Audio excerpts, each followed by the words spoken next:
Terus ketiga begini, ciri khas samahah atau samahan. Ini saya meskipun tidak bawa makalah, saya ini baca sekian takbir. Kenapa guru-guru kita di Indonesia itu menghindari tema-tema ekstrim atau tema-tema keras? Saya pikir di sini masyhur sekali, beliau sering ngendikan zada khusyu'an zada jalan. Kita hanya nirukan saja tapi tidak ikut menvonis. Karena kalau kita serius, terlalu serius, ngendikan hukum-hukum yang serius, nanti kejadiannya begini. Ini saya baca takbir ini dari kitab Ibnul Qayyim di I'lamul Muwaqqi'in an Rabbil Alamin dan dari kitab Nasaihul Ibad. Ketika lisan dihisab sama Allah Ta'ala dan mendapatkan azab yang paling tinggi dibanding jawareh yang lain, itu ketika lisan menanyakan sama Allah, kenapa ya Allah saya punya azab yang begitu ekstrim? Jawabannya Allah, kharajat minka kalimatun balagot masyariqal ardi wa magharibaha fasufikat biha damul haram wa ukhidha biha al-malul haram wa antuhika biha al-farjul haram. Jadi kalau fatwa serius menjadi ekstremis, apalagi fatwa-fatwa tentang chaos, tentang apa, itu nanti resikonya itu ada safkut dima, dan itu hal yang dihindari ulama dulu. Kamu jangan pernah fatwa dengan meluncurkan satu kalimat yang dengan kalimat itu bisa saja sufika biha adamul haram, orang-orang yang enggak perlu mati harus terbunuh, dan sebagainya dan sebagainya. Kalau dalam Nasaihul Ibad redaksinya adalah kharajat minka kalimatun balagot masyariqal ardi wa magharibaha. Ini kalau di kitab Ibnul Qayyim redaksinya itu ada seorang ulama yang ngeluh ketika habis ngajar Al-Hudud.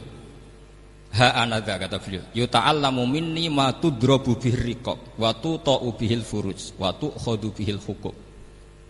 Jadi sehingga dengan tradisi ulama kabiron angkabirin, dulu-dulunya itu memang ulama menghindari tema-tema ekstrim. Bukan karena tidak bisa, karena takut ini kalau salah fatwa nanti safkut dima.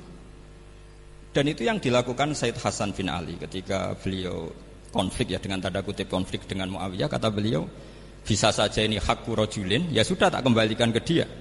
Bisa saja hak saya tak kasihkan ke dia, haknan lidima'il muslimin. Tapi karena hukum itu adalah hukum yang sifatnya ijtihadiyah, beliau tetap menutup dengan makalah wa in adri la'allahu fitnatul lakum wa mata'un ilafin. Saya tidak tahu ini kayak apa, jangan-jangan ini hanya fitnah.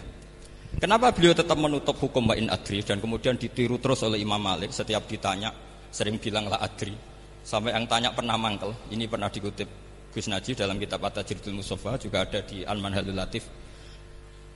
Kenapa sa'alim engkau selalu jawab la adri? Kata Imam Malik, jawab, saya ini orang jauh, kalau sampean bilang la adri nanti gimana? Saya laporannya disuruh tanya. Kata Imam Malik, happy saja. Fa'abligh man wara'aka anni la adri. Enggak kamu tok yang harus tahu kamu saya la adri. Yo kandhani pisan umat temen aku yo la adri. Jadi ulama dulu saking khosnya sama Allah, khosyah, bilang enggak tahu itu enggak masalah.